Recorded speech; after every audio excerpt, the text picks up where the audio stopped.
नमस्ते, प्रणाम। एक बहुत बड़ी न्यूज़ आई है।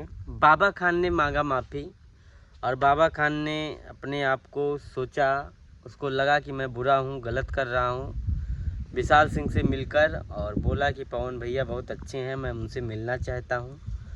बाबा खान ने बोला कि आज तक मुझे एक भी जवाब नहीं दिए पावर स्टार पवन भैया जी।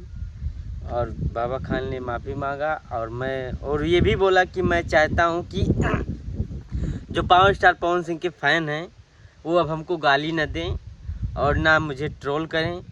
ये बाबा खान ने अपने मुंह से बोला है और विशाल सिंह के साथ और ये भी बोला परिवार में थोड़ा बड़ा झगड़ा होता रहता था, मुझे पूरा जानकारी नहीं था, एक भाषा के लिए झगड़ा था, इसीलिए बाबा खान ने माफ़ी मांग लिया।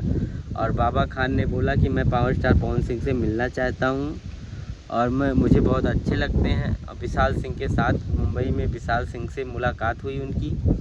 उस मुलाकात में बाबा खान ने बहुत कुछ खुलासा किया कि मैं चीज़ों को नहीं समझा, बोल दिया उल्टा पुल्टा। फिर उसके बाद पावर स्टार पवन सिंह के फैंस लोग ट्रोल किए, वो हमको बुरा लगा, इसीलिए मैं बोला अभी मैं माफ़ी मांग रहा हूँ और मैं चाहता हूँ पावर स्टार पवन भैया से मिलना।